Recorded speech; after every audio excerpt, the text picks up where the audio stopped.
अनर्थ में ही फंसे रहते हैं और आपका भजन नहीं करते। वे सुख के लिए घर गृहस्थी के उन झंझटों में फंस जाते हैं जो सारे दुखों के मूल स्रोत है। इस तरह स्त्री और पुरुष सभी ठगे जा रहे हैं। इस पाप रूप संसार की इस पाप रूप संसार से सर्वथा रहित प्रभो, यह भूमि अत्यंत पवित्र कर्म भूमि है। इसमें मनुष्य का जन्म होना अत्यंत दुर्लभ है। मनुष्य जीवन इतना पूर्ण है कि उसमें भजन के लिए कोई भी असुविधा नहीं है। अपने परम सौभाग्य और भगवान की अहेतुकी कृपा से उसे अनायास से प्राप्त करके भी जो अपनी मति गति असत संसार में लगा देते हैं और तुच्छ विषय सुख के लिए ही सारा प्रयत्न करते हुए घर गृहस्थी के अंधेरे कुएं में पड़े रहते हैं, भगवान के चरण कमलों की उपासना नहीं करते, भजन नहीं करते, वे तो ठीक उस पशु के समान है जो तुच्छ तृण के लोभ से अंधेरे कुएं में गिर जाता है। भगवान, मैं राजा था, राज्य लक्ष्मी के मद से मैं मतवाला हो रहा था। इस मरने वाले शरीर को ही तो मैं आत्मा अपना स्वरूप समझ रहा था और राजकुमार रानी खजाना पृथ्वी के लोभ मोह में ही फंसा हुआ था। उन वस्तुओं की चिंता दिन रात मेरे गले लगी रहती थी। इसी प्रकार मेरे जीवन का यह अमूल्य समय बिल्कुल निष्फल व्यर्थ चला गया।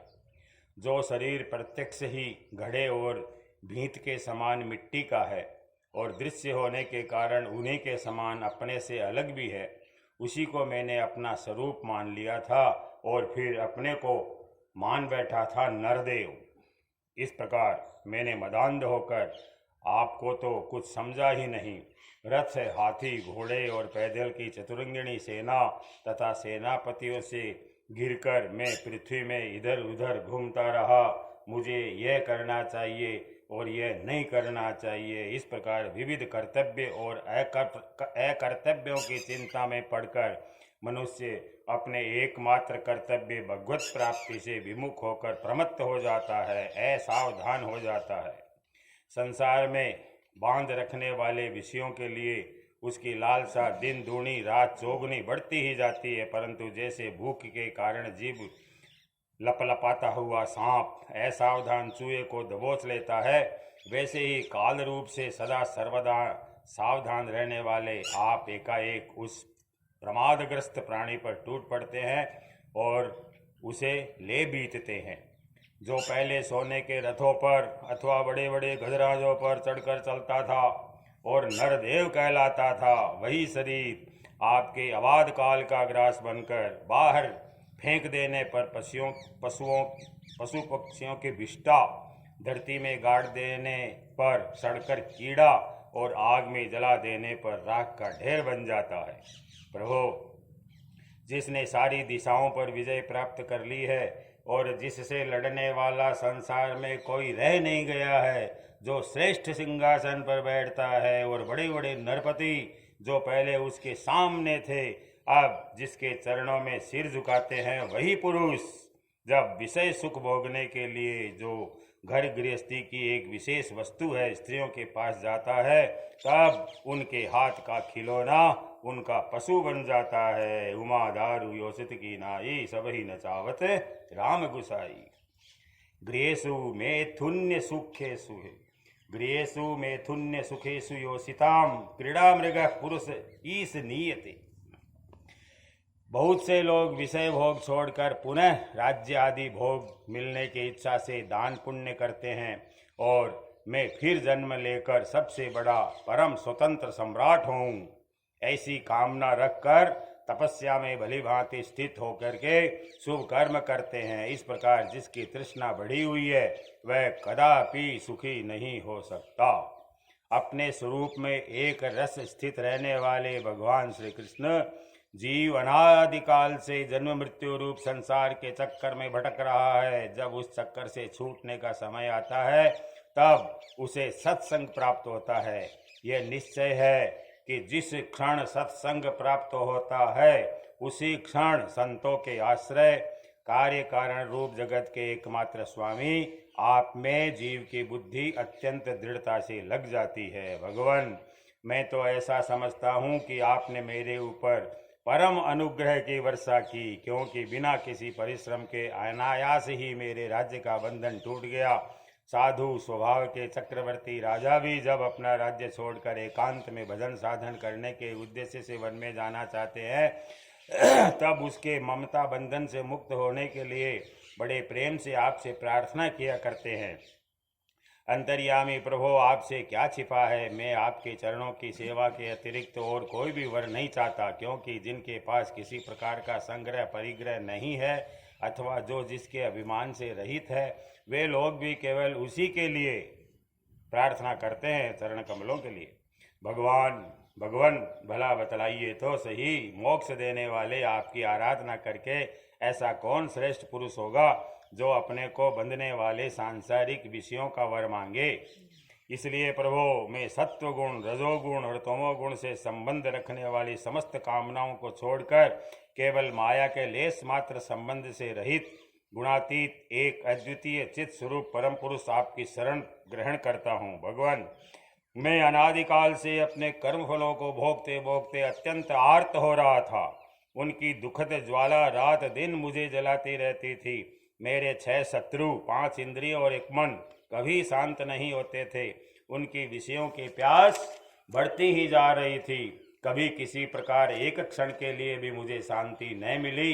शरणदाता, अब मैं आपके भय, मृत्यु और शोक से रहित चरण कमलों की शरण में आया हूँ। सारे जगत के एकमात्र स्वामी परमात्मन, आप मुझ शरणागत की रक्षा कीजिए।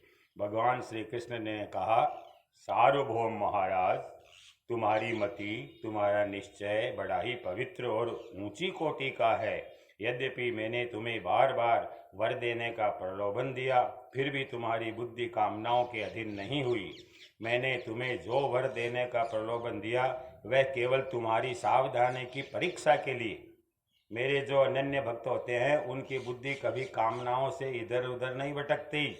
जो लोग मेरे भक्त नहीं होते वे चाहे प्राणायाम आदि के द्वारा अपने मन को वश में करने का कितना ही प्रयत्न क्यों न करे, उनकी वासनाएं क्षीण नहीं होती और राजन, उनका मन फिर से विषयों के लिए मचल पड़ता है।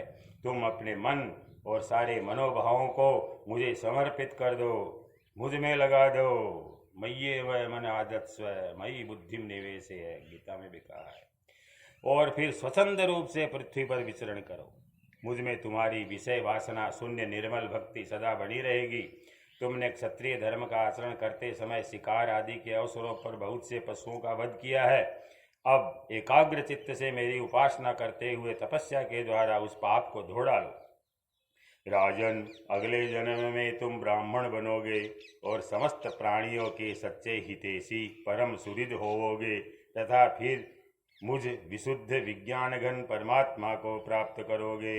इति श्रीमद्भागवते महापुराणे पारमहंस्यां संहितायां 10वें स्कंदे उत्तरार्धे मुचुकुंद स्तुतिर्नाम 155 अध्यायः।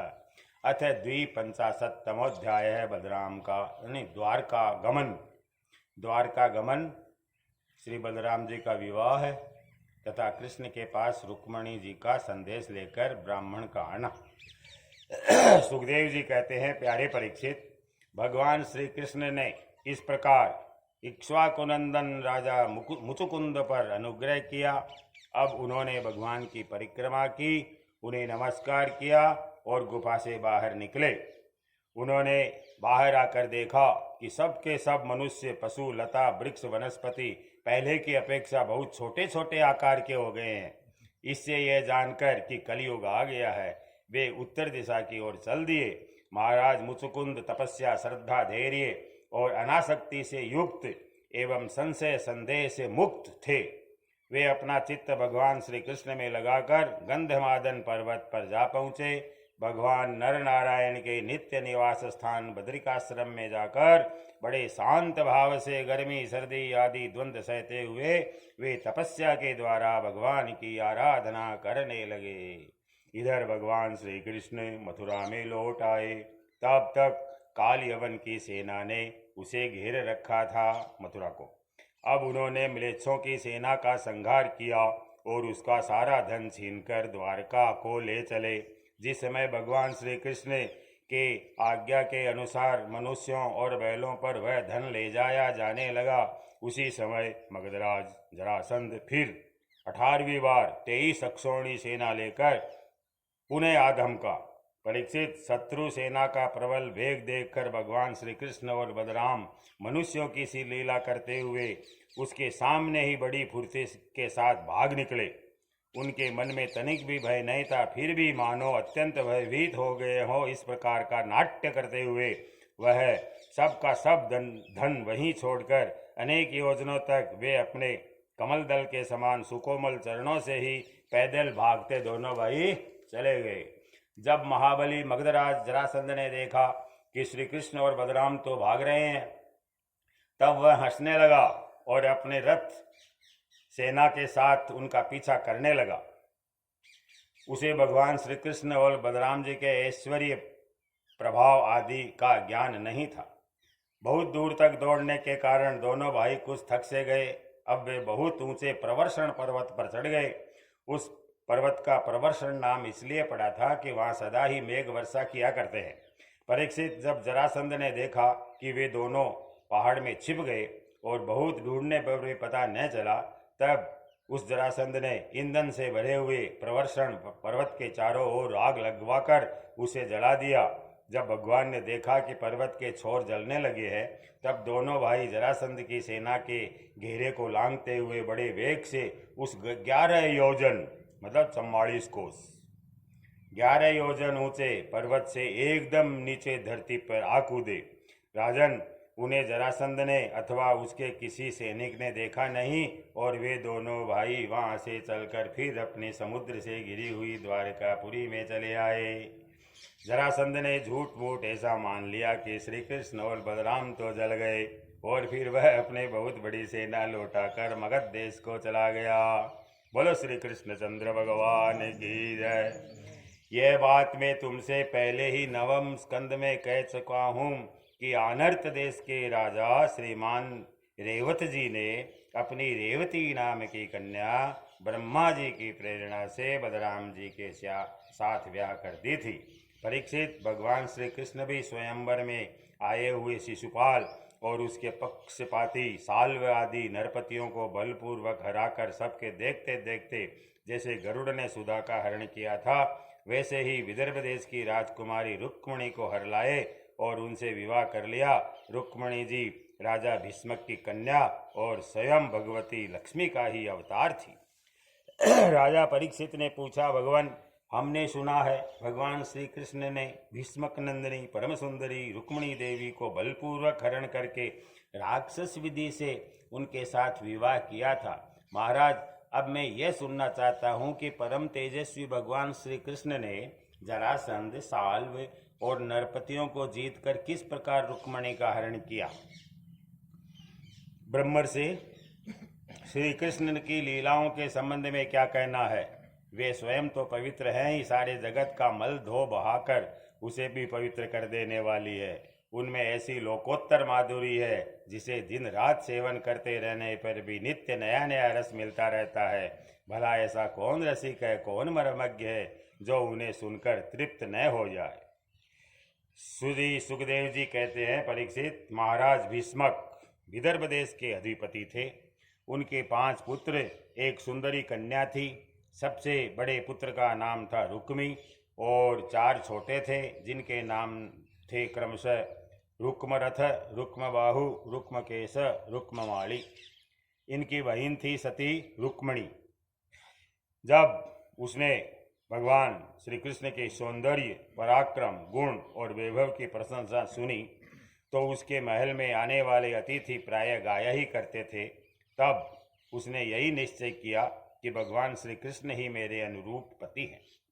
भगवान श्री कृष्ण भी समझते थे कि रुक्मणी में बड़े सुंदर सुंदर लक्षण है। वह परम बुद्धिमती भी है, उदारता, सौंदर्य, शील स्वभाव और गुणों में भी अद्वितीय है। इसलिए रुक्मणी ही मेरे अनुरूप पत्नी है। अतः भगवान ने रुक्मणी जी से विवाह करने का निश्चय किया। रुक्मणी जी के भाई बंधु भी चाहते थे कि हमारी बहन का विवाह श्री कृष्ण से हो, परंतु रुक्मी श्री कृष्ण से बड़ा द्वेष रखता था।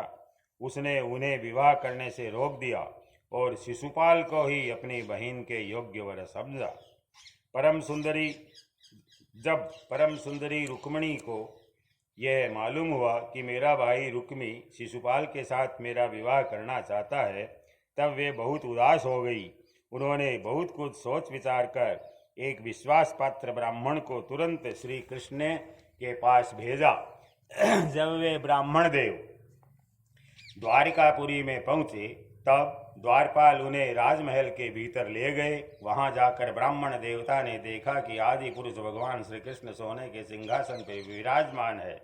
ब्राह्मणों के परम भक्त भगवान श्री कृष्ण उन ब्राह्मण देवता को देखते ही अपने आसन से नीचे उतर गए और उन्हें अपने आसन पर बैठाकर वैसी ही पूजा की जैसे देवता लोग उनकी किया करते हैं। भगवान की आदर सत्कार कुशल प्रश्न के अनंतर जब ब्राह्मण देवता खा पी चुके, आराम विश्राम कर चुके, तब संतों के परम आश्रय भगवान श्री कृष्ण उनके पास गए और अपने कोमल हाथों से उनके पैर सहलाते हुए बड़े शांत भाव से पूछने लगे, ब्राह्मण शिरोमणे, आपका चित्त तो सर्वदा संतुष्ट रहता है न? आपको अपने पूर्व पुरुषों द्वारा स्वीकृत धर्म का पालन करने में कोई कठिनाई तो नहीं होती? ब्राह्मण यदि जो कुछ मिल जाए उसी में संतुष्ट रहे और अपने धर्म का पालन करे, उससे च्युत न हो तो वह संतोष ही उसकी सारी कामनाएं पूर्ण कर देता है। यदि इंद्र का पद पाकर भी किसी को संतोष न हो तो उसे सुख के लिए एक लोक से दूसरे लोक में बार बार भटकना पड़ेगा।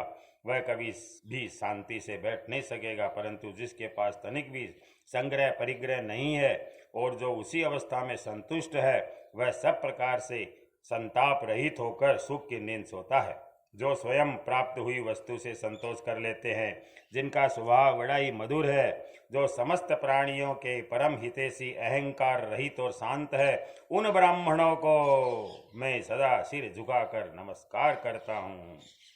विप्रान स्वैलाभ संतुष्टान साधून भूत सुहृत्तमान निरहंकारिण शांतान नमस्ये शिरसा सकृत बार ब्राह्मण देवता राजा की ओर से जो आप लोगों को सब प्रकार की सुविधा तो है न?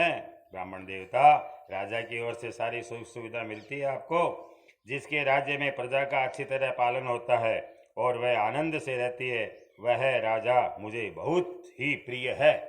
ब्राह्मण देवता, आप कहाँ से, किस हेतु से और किस अभिलाषा से इतना कठिन मार्ग तय करके यहाँ पधारे हैं?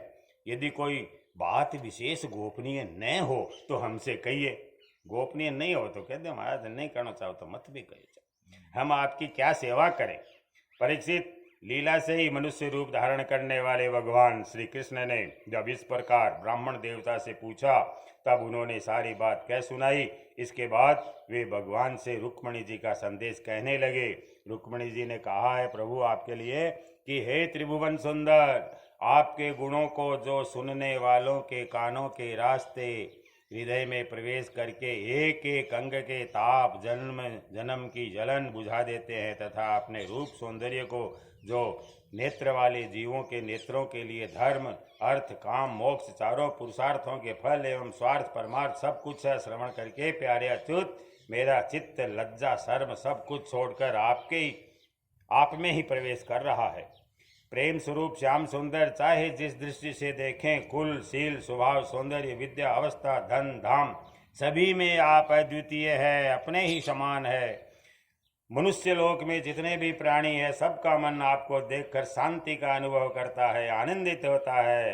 अब पुरुष भूषण आप ही बतलाइए, ऐसी कौन सी कुलवती महागुणवती और धैर्यवती कन्या होगी जो विवाह के योग्य समय आने पर आपको ही पति के रूप में वर्ण नहीं करेगी। इसीलिए प्रियतम, मैंने आपको पति रूप से वर्ण किया है। मैं आपको आत्मसमर्पण कर चुकी हूँ।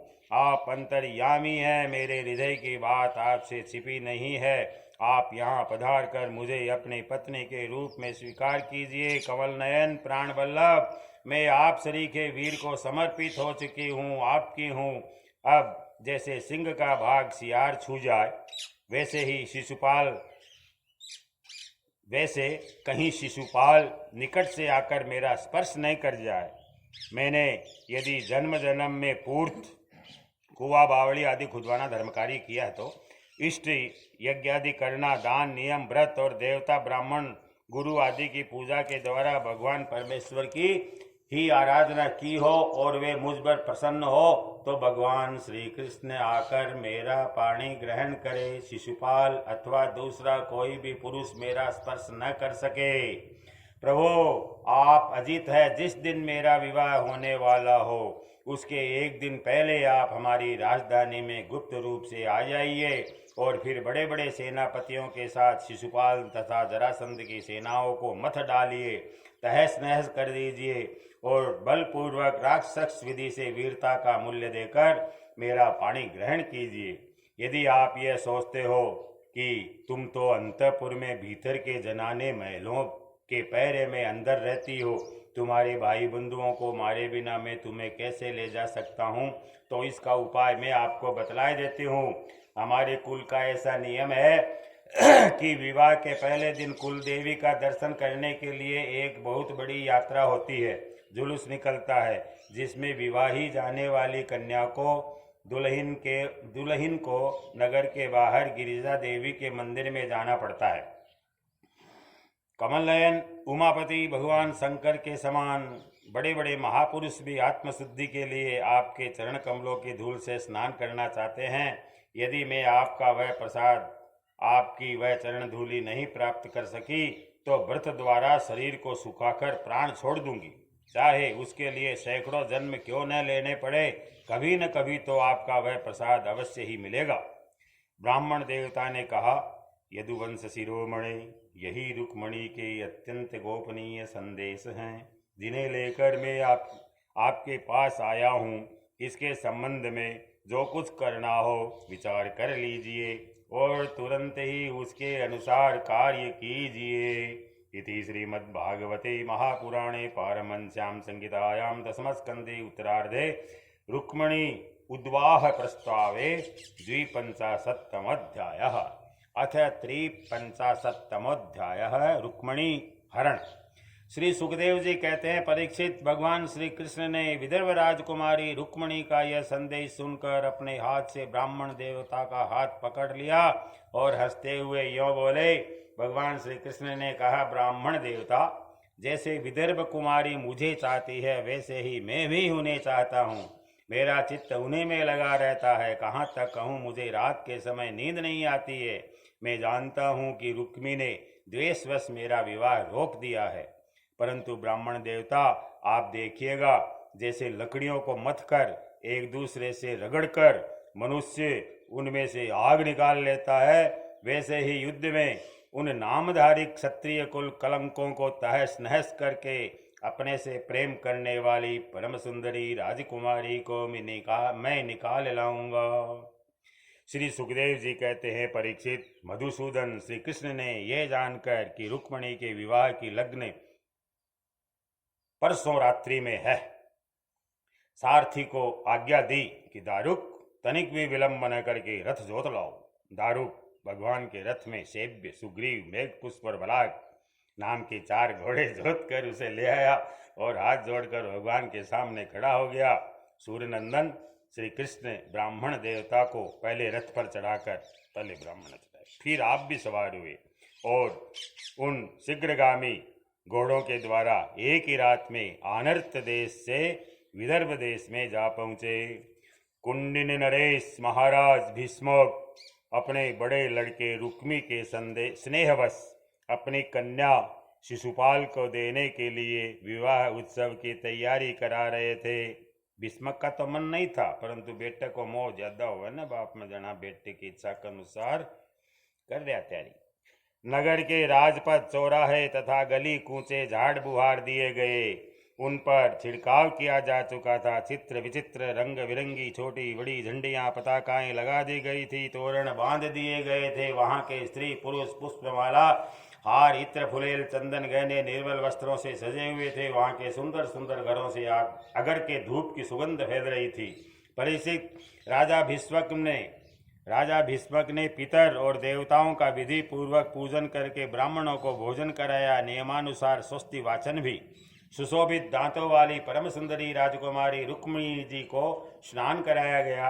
उनके हाथों में मंगल सूत्र कंकण पहनाए गए, कोबहर बनाया गया, 2 नए नए वस्त्र उन्हें पहनाए गए और वे उत्तम उत्तम आभूषणों से विभूषित हो गई। श्रेष्ठ ब्राह्मणों ने साम, ऋक् और यजुर्वेद के मंत्रों से उनकी रक्षा करी और अथर्ववेद के विद्वान पुरोहित ने गृह शांति के लिए हवन भी किया।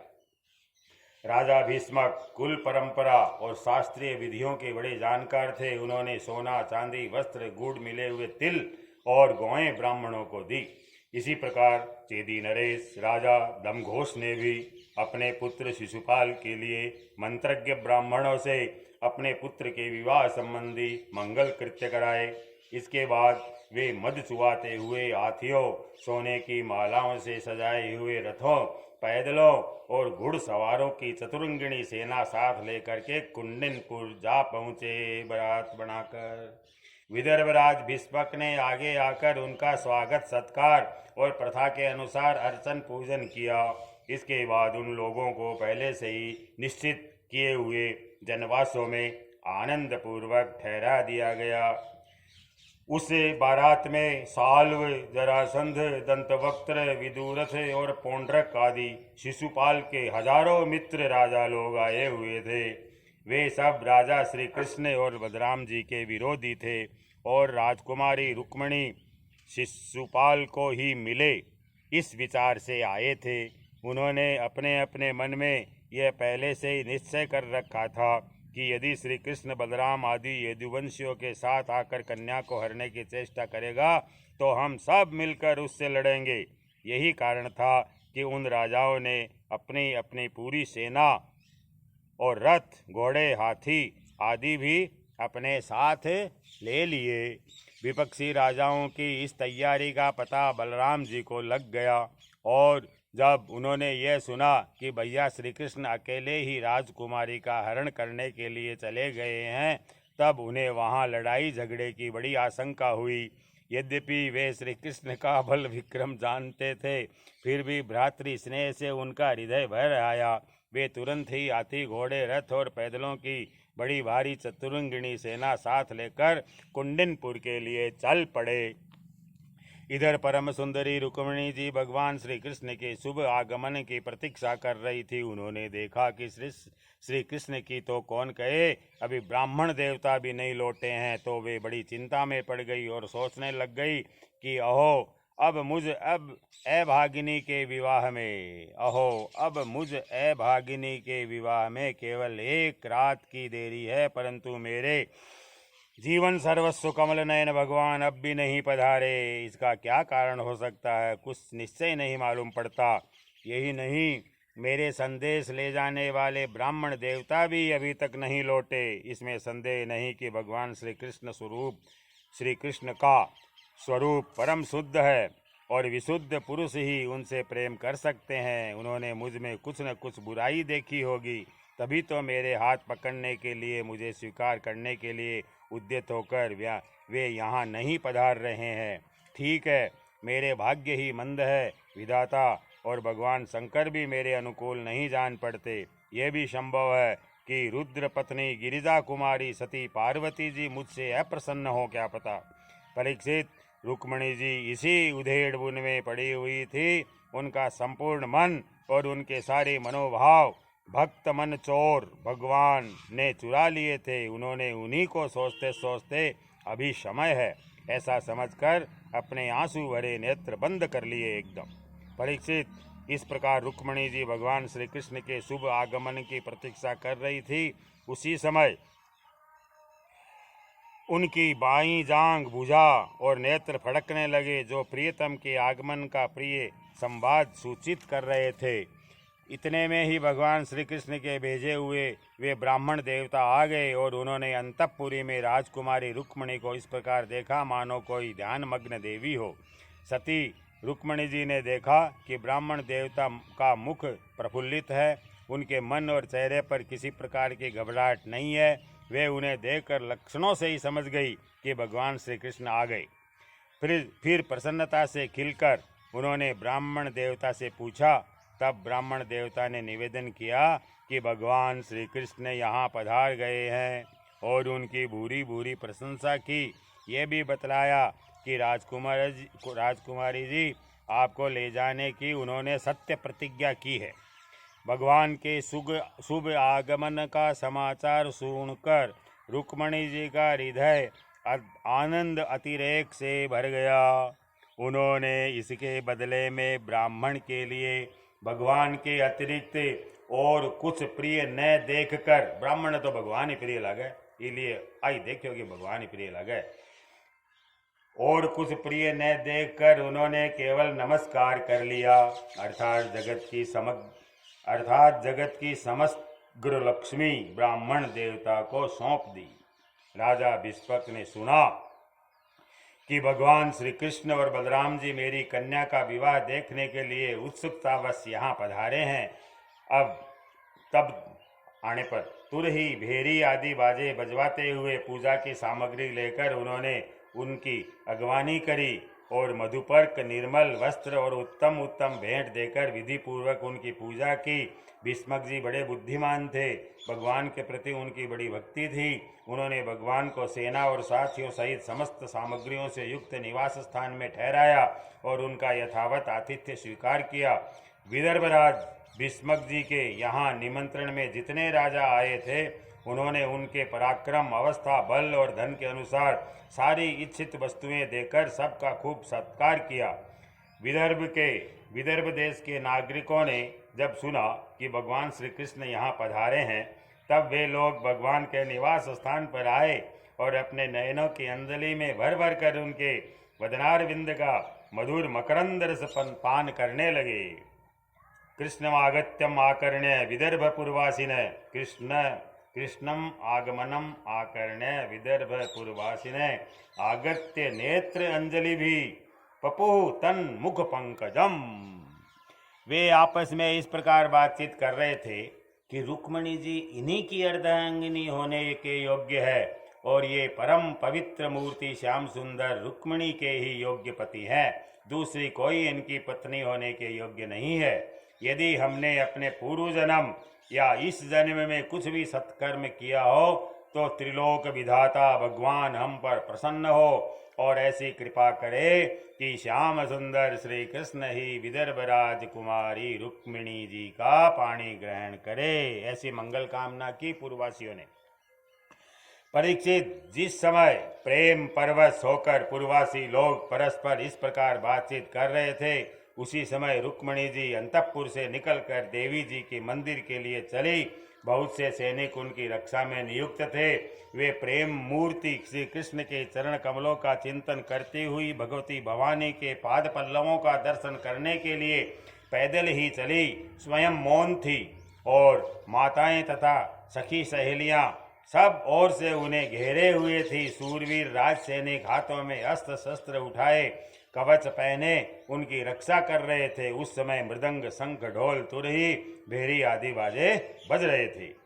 बहुत सी ब्राह्मण पत्नियां पुष्पमाला, चंदन आदि सुगंध द्रव्य और गहने कपड़ों से सज धज कर साथ साथ चल रही थी और अनेकों प्रकार के उपहार तथा पूजन आदि की सामग्री लेकर सहस्रों श्रेष्ठ वारांगनाएं भी साथ भी हजार आई। गवैये गाते जाते थे, बाजे वाले बाजे बजाते चलते थे और सूत मागध तथा बंदी जन दुल्हन के चारों ओर जय जयकार करते बिरुद बखानते जा रहे थे। देवी जी के मंदिर में पहुंचकर रुक्मणी जी ने अपने कमल के सदृश सुकोमल हाथ पैर धोए, आचमन किया। इसके बाद बाहर भीतर से पवित्र एवं शांत भाव से युक्त होकर अंबिका देवी के मंदिर में प्रवेश किया। बहुत सी विधि विधान जानने वाली बड़ी बड़ी बूढ़ी ब्राह्मणियां उनके साथ थी। उन्होंने भगवान शंकर की अर्धांगिनी भवानी को और भगवान शंकर जी को भी रुक्मणी जी से प्रणाम करवाया। रुक्मणी जी ने भगवती से प्रार्थना की, अंबिका माता, आपकी गोद में बैठे हुए आपके प्रिय पुत्र गणेश जी को तथा आपको मैं बार बार नमस्कार करती हूँ। आप ऐसा आशीर्वाद दीजिए कि मेरी अभिलाषा पूर्ण हो, भगवान कृष्ण ही मेरे पति हो। नमस्ते अंबिके भीक्षणम स्वसंतान युताम शिवाम भूयात पतिर्मे भगवान कृष्णस्तदनुमोदताम। इसके बाद रुक्मिणी ने जल, गंध, अक्षत, धूप, वस्त्र, पुष्पमाला, हार, आभूषण, अनेकों प्रकार के नैवेद्य, भेंट और आरती सामग्रियों से अंबिका देवी की पूजा करी। तदनंतर उक्त सामग्रियों से तथा नमक, पुआ, पान, कंठसूत्र, फल और ईख से सुहागिन ब्राह्मणियों को की भी पूजा करी। तब ब्राह्मणों ने उन्हें प्रसाद देकर आशीर्वाद दिए। दुल्हन ने ब्राह्मणियों और माता अंबिका को नमस्कार करके प्रसाद ग्रहण किया। पूजा अर्चा की विधि समाप्त हो जाने पर उन्होंने मौन व्रत तोड़ दिया और रत्न जटित अंगूठी से जगमगाते हुए कर कमल के द्वारा एक सहेली का हाथ पकड़कर वे गिरिजा मंदिर से बाहर निकली। परीक्षित, रुक्मिणी जी भगवान की माया के समान ही बड़े बड़े धीर वीरों को भी मोहित करने लेने वाली थी।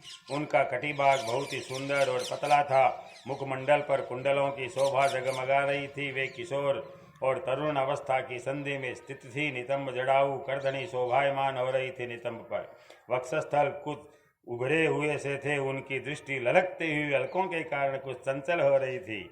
उनके होठों पर मनोहर मुस्कान थी। उनके दांतों की पांत भी तो कुंदकली के समान परम उज्ज्वल, परंतु पके हुए कुंदूरू के समान लाल लाल होठों की चमक से उस पर भी लालिमा आ गई थी। उनके पाँवों के पाजे चमक रहे थे और उनमें लगे हुए छोटे छोटे घुंघरू रुंझुन कर रहे थे। वे अपने सुकुमार चरण कमलों से पैदल ही राजहंस की गति से चल रही थी। उनकी वह अपूर्व छवि देखकर वहां आए हुए बड़े बड़े यशस्वी वीर सब मोहित हो गए।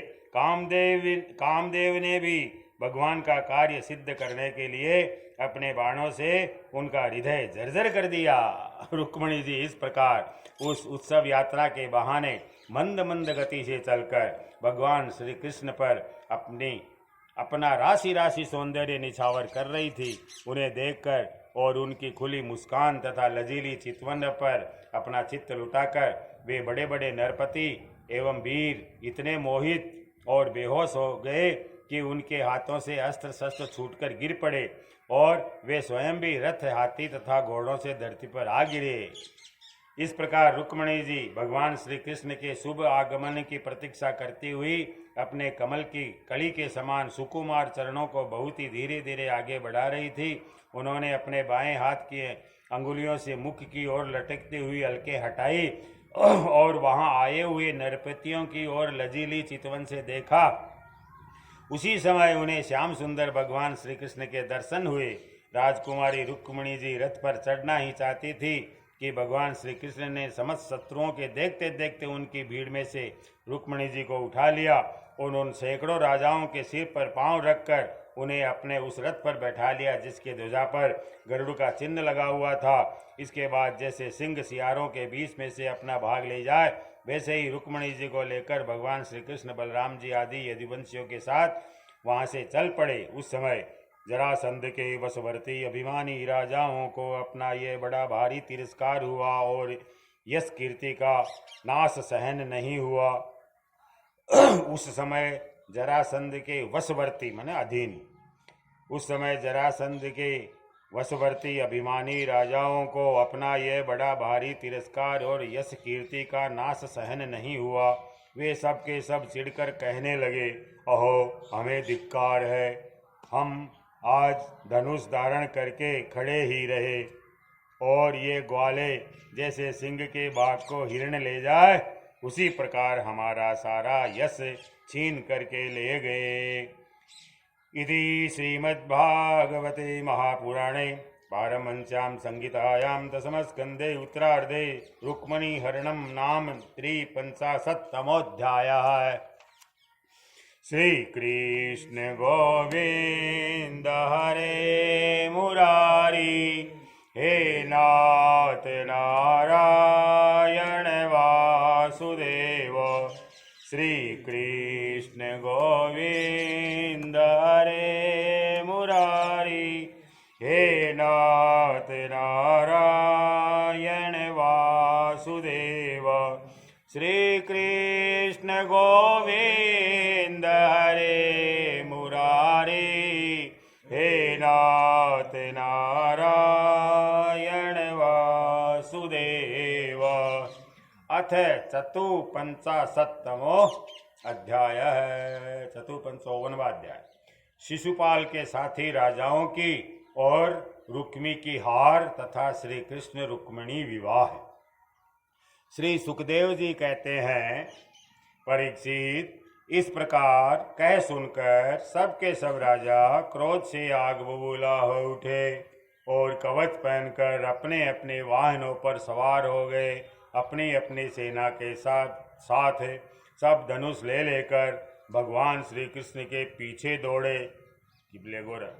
राजन, जब यदुवंशियों के सेनापतियों ने देखा कि शत्रु दल हम पर चढ़ा आ रहा है, तब उन्होंने भी अपने अपने धनुष का टंकार किया और घूमकर उनके सामने डट गए। घूमकर लड़ना, अरे पाछा होगा बंक करनी। जरासंध की सेना के लोग कोई घोड़े पर, कोई हाथी पर, कोई रथ पर चढ़े हुए थे। वे सभी धनुर्वेद के बड़े मर्मज्ञ थे। वे यदुवंशियों पर इस प्रकार बाणों की वर्षा करने लगे मानो दल के दल बादल पहाड़ों पर मूसलाधार पानी बरसा रहा हो। परम सुंदरी रुक्मिणी जी ने देखा कि उनके पति श्री कृष्ण की सेना बाण वर्षा से ढक गई है। तब उन्होंने लज्जा के साथ भयभीत नेत्रों से श्री कृष्ण के मुख की ओर देखा। भगवान ने हंसकर कहा, सुंदरी डरो मत, तुम्हारी सेना अभी तुम्हारे शत्रुओं की सेना को नष्ट किए डालती है। तुम्हारी सेना, अब यादवा की सेना बिकी होगी ये लेके, तुम्हारी सेना अभी तुम्हारे शत्रुओं की सेना को नष्ट किए डालती है। इधर गद और संकर्षण आदि यदुवंशी वीर अपने शत्रुओं का पराक्रम और अधिक सहन न कर सके। वे अपने बाणों से शत्रुओं के हाथी, घोड़े और रथों को छिन्न भिन्न करने लगे। उनके बाणों से रथ, घोड़े और हाथियों पर बैठे विपक्षी वीरों के कुंडल, किरीट और पगड़ियों से सुशोभित करोड़ों सिर, खड्ग, गदा, धनुष युक्त हाथ, पहुँचे, जांघे और पैर कट कट कर पृथ्वी पर गिरने लगे। इसी प्रकार घोड़े, खच्चर, हाथी, ऊंट, गधे और मनुष्यों के सिर भी कट कट कर रणभूमि में लौटने लगे। अंत में विजय की सच्ची आकांक्षा वाले यदुवंशियों ने शत्रुओं की सेना तहस नहस कर डाली। जरासंध आदि सभी राजा युद्ध से पीठ दिखाकर भाग खड़े हुए। इधर शिशुपाल अपनी भावी पत्नी के छिन्न जाने के कारण मरणासन्न हो रहा था।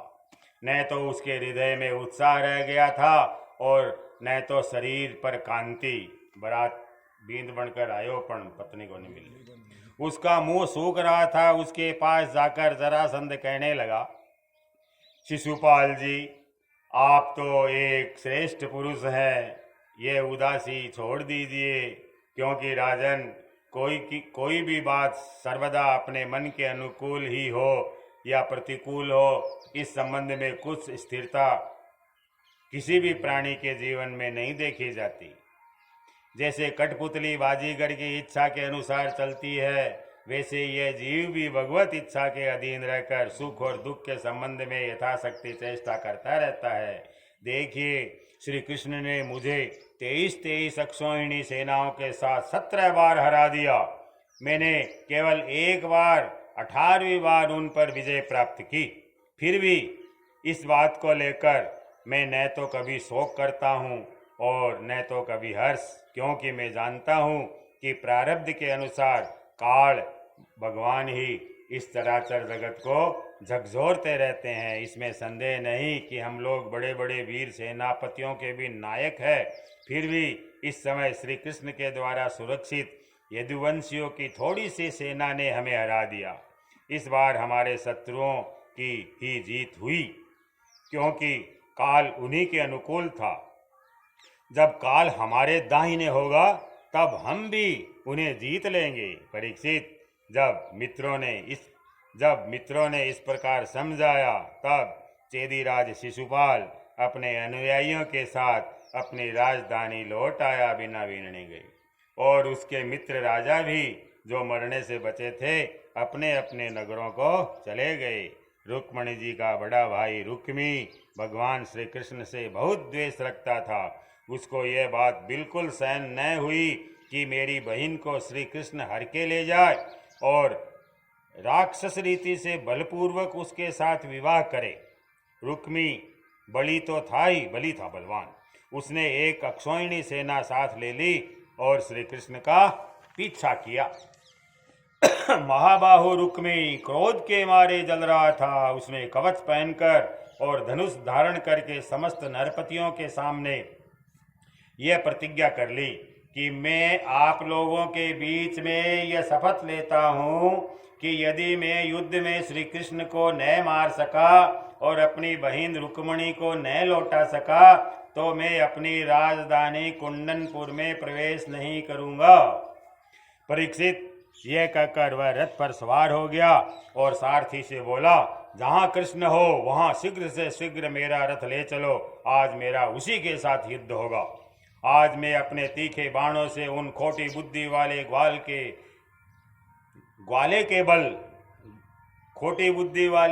के बलवीर्य का घमंड चूर चूर कर दूंगा। देखो तो उसका साहस, वह हमारी बहन को बलपूर्वक हरकर ले गया है।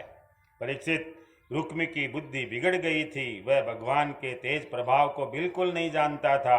इसी से इस प्रकार बहक बहक कर बातें करता हुआ वह एक ही रथ से श्री कृष्ण के पास पहुंचकर ललकारने लगा, खड़ा रहे, खड़ा रहे।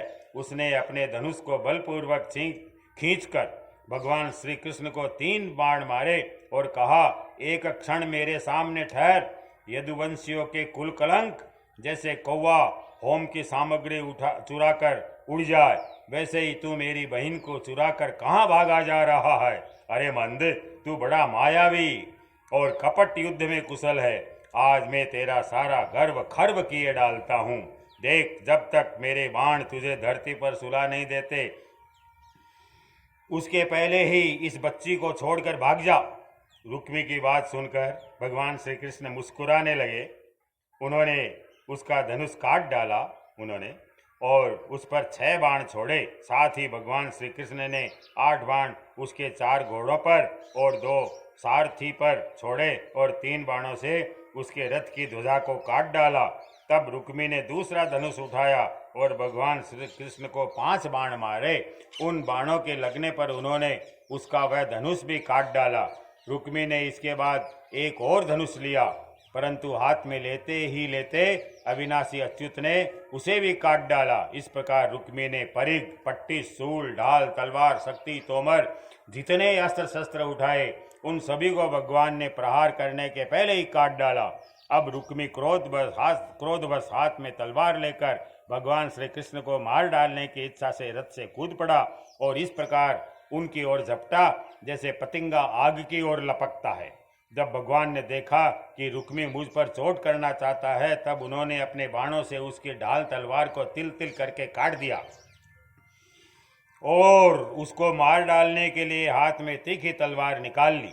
जब रुक्मिणी जी ने देखा कि ये तो हमारे भाई को अब मार ही डालना चाहते हैं, तब वे भय से विह्वल हो गई और अपने प्रियतम पति भगवान श्री कृष्ण के चरणों पर गिरकर करुण स्वर में बोली, देवताओं के भी आराध्य देव जगतपते, आप योगेश्वर हैं। आपके स्वरूप और इच्छाओं को कोई नहीं जान सकता। आप परम बलवान है, परंतु कल्याण स्वरूप भी तो है। प्रभु, मेरे भैया को मारना आपके योग्य काम नहीं है।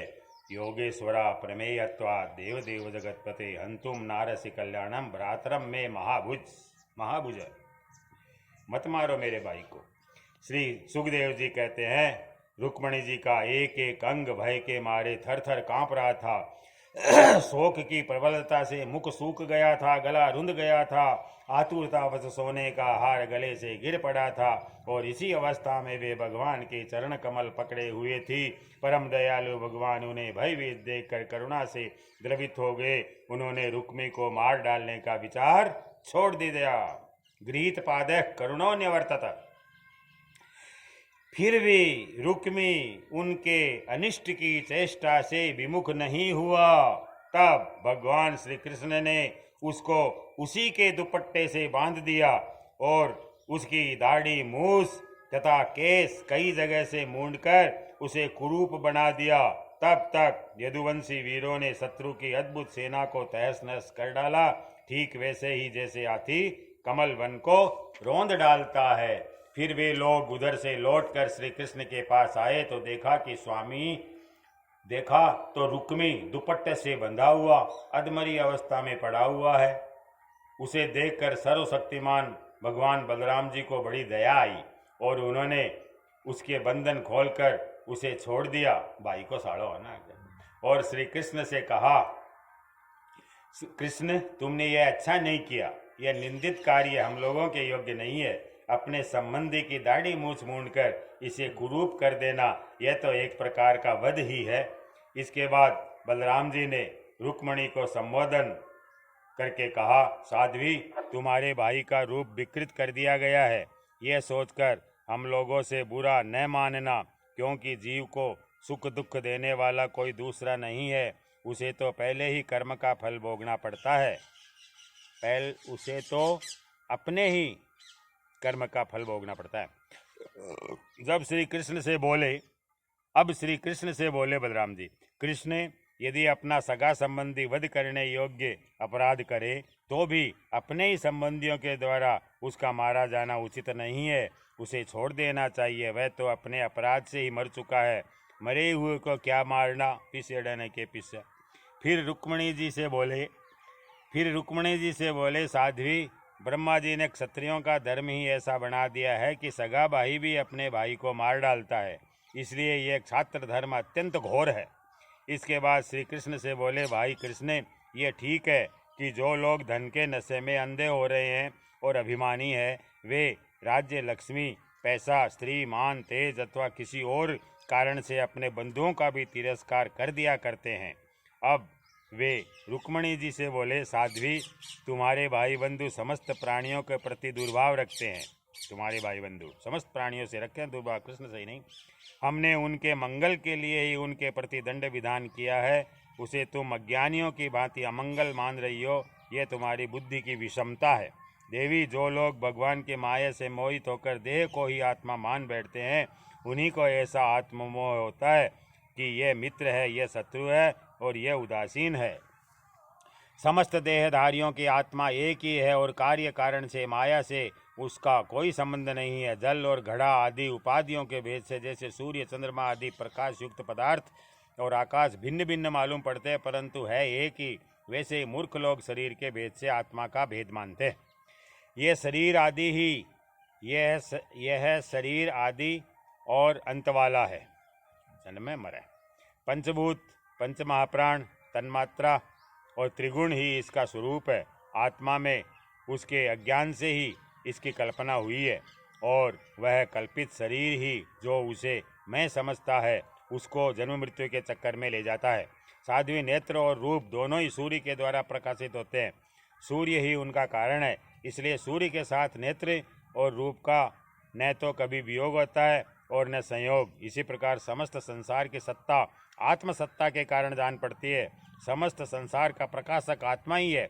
फिर आत्मा के साथ दूसरे असत पदार्थों का संयोग या वियोग हो ही कैसे सकता है। जन्म लेना, रहना, बढ़ना, बदलना, घटना, मरना, ये सारे विकार शरीर के हैं, आत्मा के नहीं।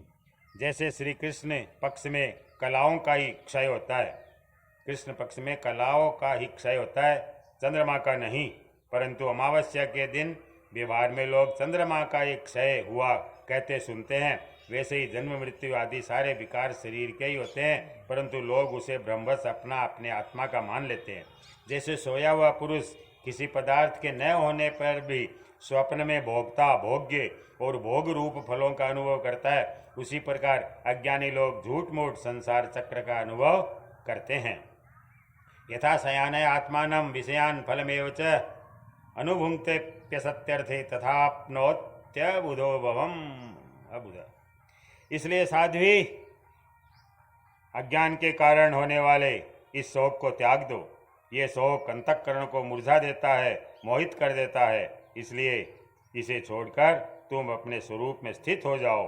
सुखदेव जी कहते हैं, परीक्षित, जब बलराम जी ने इस प्रकार समझाया तब परम सुंदरी रुक्मिणी जी ने अपने मन का मैल हटाकर विवेक बुद्धि से उसका समाधान किया। रुक्मी की सेना और उसके तेज का नाश हो चुका था। नाश, तेज को भी सेना को भी, केवल प्राण बचे थे। उसके चित्त की सारी आशा अभिलाषाएं व्यर्थ हो चुकी थी और शत्रुओं ने अपमानित करके उसे छोड़ दिया था। उसे अपने विरूप किए जाने की कष्टदायक स्मृति भूल नहीं पाती थी, रह रहकर याद आवा अपमान। अतः उसने अपने रहने के लिए भोजकट नाम की एक बहुत बड़ी नगरी बसाई। उसने पहले ही यह प्रतिज्ञा कर ली थी कि दुर्बुद्धे कृष्ण को मारे बिना और अपनी छोटी बहन को लौटाए बिना मैं कुंडिनपुर में प्रवेश नहीं करूँगा। इसलिए क्रोध करके वह वहीं रहने लगा, भोजकुट में। परीक्षित, भगवान श्री कृष्ण ने इस प्रकार सब राजाओं को जीत लिया और विदर्भ राजकुमारी रुक्मणी जी को द्वारका में लाकर उनका विधि पूर्वक पाणी ग्रहण किया। हे राजन, उस समय द्वारिकापुरी में घर घर बड़ा ही उत्सव मनाया जाने लगा। क्यों न हो, वहाँ के सभी लोगों का यदुपति श्री कृष्ण के प्रति अनन्य प्रेम जो था। वहाँ के सभी नर नारी मणियों के चमकीले कुंडल धारण किए हुए थे। उन्होंने आनंद से भरकर चित्र विचित्र वस्त्र पहने दूल्हा और दुल्हन को अनेकों भेंटों सामग्रियां उपहार में दी। उस समय द्वारका की अपूर्व शोभा हो रही थी। कहीं बड़ी बड़ी पताकाएं बहुत ऊंचे तक फहरा रही थी। चित्र विचित्र मालाएं, वस्त्र और रत्नों के तोरण बंधे हुए थे। द्वार द्वार पर दूब, खील आदि मंगल की वस्तुएं सजाई गई थी। जल भरे कलश, अर्गजा और धूप की सुगंध तथा दीपावली से बड़ी ही विलक्षण शोभा हो रही थी। मित्र नरपति आमंत्रित किए गए थे। उनके मतवाले हाथियों के मद से द्वारिका की सड़क और गलियों का छिड़काव हो गया था। प्रत्येक दरवाजे पर केले के खंभे और सुपारी के पेड़ रोपे हुए बड़े ही भले मालूम होते थे। उस उत्सव में कुतूहलवश इधर उधर दौड़ धूप करते हुए बंधु वर्गों में कुरु, सृंजय, केकय, विदर्भ, यदु और कुंती आदि वंशों के लोग परस्पर आनंद मना रहे थे। जहाँ तहाँ रुक्मणी हरण की ही गाथा गाई जाने लगी। उसे सुनकर राजा और राजकन्याएं अत्यंत विस्मित हो गई। महाराज, भगवती लक्ष्मी जी को रुक्मणी के रूप में साक्षात लक्ष्मीपति भगवान श्री कृष्ण के साथ देखकर द्वारकावासी नर नारियों को परम आनंद हुआ।